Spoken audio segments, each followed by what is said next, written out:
Jangan pernah memamerkan kenikmatan kita di hadapan orang lain secara berlebih-lebihan. Jadi wajar dong kalau ada orang yang iri sama kita, karena kita adalah orang yang suka memamerkan kenikmatan. Contoh, harta kekayaan yang sangat banyak kita pamerkan. Wajar gak orang lain iri? Wajar. Kenapa kau pamerkan harta kekayaan yang Allah berikan kepadamu? Karena di luar sana banyak orang yang mungkin tidak mendapatkan kenikmatan yang Allah berikan kepadamu.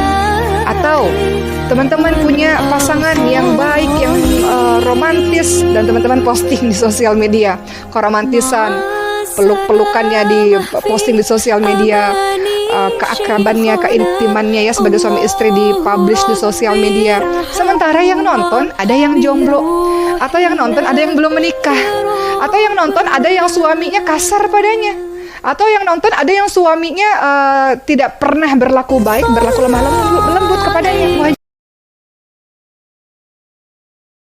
Yalah, berlian walaupun dilumrah sekalipun tetap jadi berlian.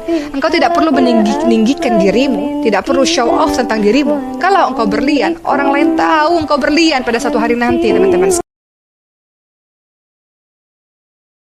Anak yang kekurangan pelukan, ciuman, belayan, Bu, di masa remajanya kosong kering, dia akan cari pelukan dan ciuman dari orang lain, Bu. Mau nggak, Bu? Nggak pernah dipeluk anak kita, nggak pernah dicium. Di masa remajanya dia cari laki-laki yang bisa memenuhi kebutuhan emosionalnya, yang bisa peluk dia, yang bisa cium dia. Maka penuhilah kebutuhan emosionalnya dengan sayang kepadanya, dengan perilaku kita, dengan kata-kata kita. Jadi kalau ada anak kita nakal, selain kita doakan yang baik-baik, kita juga introspeksi diri. Menangislah kepada Allah. Mungkin ada kelalaian yang kita lakukan sehingga membentuk anak kita menjadi anak-anak yang seperti itu. Tidak selamanya dia yang salah. Mungkin ada andil kesalahan kita terhadapnya. Pernahkah bertemu dengan orang sombong? Atau pernahkah diri menjadi diri yang sombong? Apa sih sombong itu? Sombong adalah ketika engkau menolak kebenaran dan merendahkan orang lain. Kesombongan itu membinasakan. Kesombongan engkau merasa lebih tinggi daripada yang lain-lain. Seharusnya kita berpikir, sombong itu untuk apa? Ilmu yang engkau miliki, kepintaran yang engkau miliki, sejatinya dari Allah, bukan dari dirimu sendiri. Seandainya tiba-tiba engkau pintar, tiba-tiba dengan mudah Allah buat engkau jatuh, kecelakaan, amnesia misalnya, hilanglah kepandaianmu. Atau engkau berharta, apa yang kau sombongkan dengan harta kekayaanmu? Sombong dengan rumah yang megah, mobil yang mewah, tas-tas yang sangat mahal, berlian yang berjajaran. Kekayaan dari Allah. Besok hari tiba-tiba Allah kasih kebakaran, langsung habis semua harta-hartamu.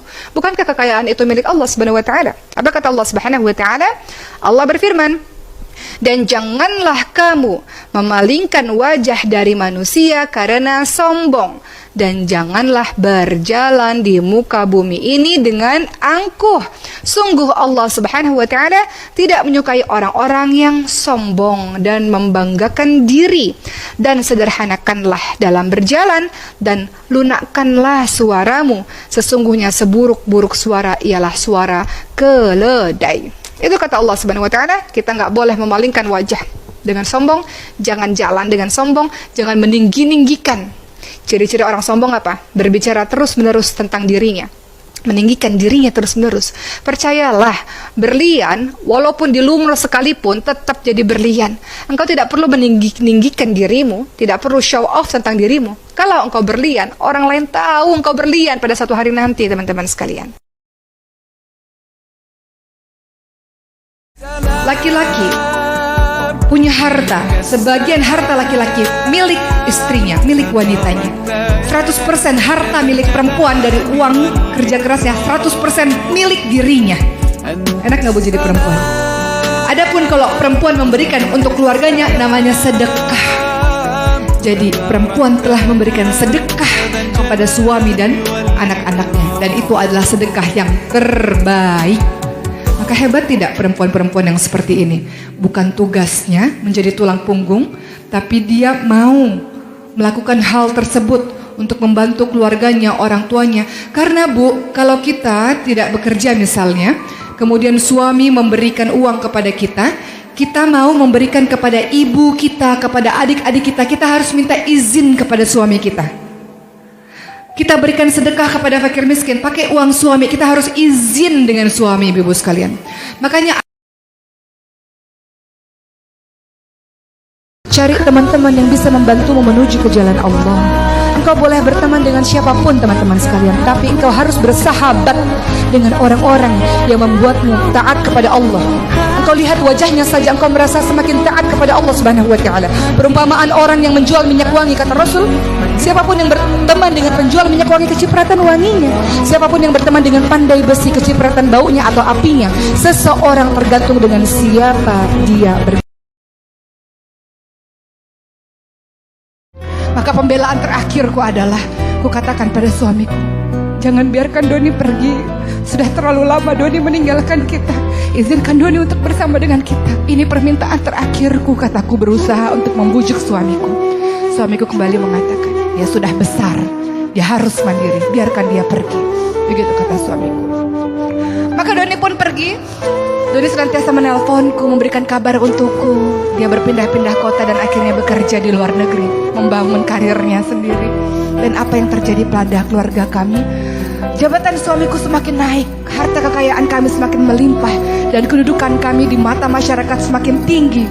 Tapi aku senantiasa memikirkan anakku yang entah hujan atau panas berteduh di mana aku tidak tahu.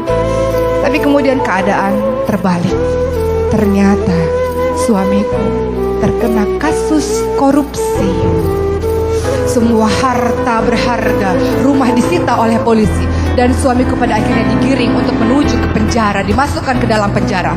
Harta kekayaan jabatan yang selama ini dibangunnya bertahun-tahun tiba-tiba runtuh begitu saja. Setiap hari semua media memberitakan kepada banyak orang betapa suamiku ini adalah seorang koruptor.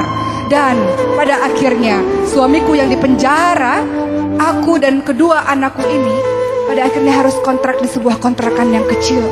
Anak-anakku yang terbiasa dididik dengan sangat manja oleh ayahnya bukan membantuku, malah justru jadi beban untukku.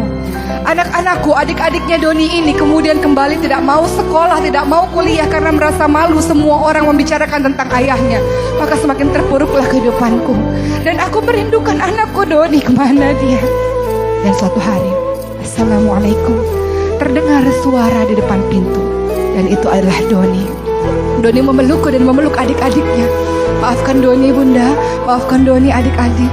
Ketika Doni mendengar kabar ini, maka Doni langsung pulang untuk segera selesai kerja di luar negeri dan pulang untuk bertemu dengan ibu dan adik-adik.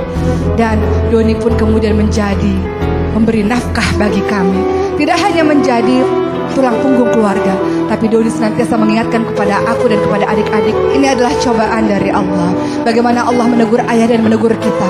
Apa yang terjadi pada ayah adalah sebab karena kita juga. Untuk saat ini janganlah pernah jauh dari Allah. Karena kalau kita mendekat selangkah, Allah akan mendekatkan kita sehasta. Kalau kita berdekat sehasta dengan Allah, Allah akan mendekatkan kita sedepah. Dan kalau kita berjalan menuju ke arah Allah, Allah akan berlari menuju ke arah kita. Musibah terbesar bagi seorang muslim adalah ketika dia jauh dari Allah. Maka insya Allah semua akan berlalu. Dan Doni pun akhirnya menjadi penyemangat bagi keluarga kami dan bagi ayahnya. Kisah ini memberikan pembelajaran yang luar biasa bagi kita.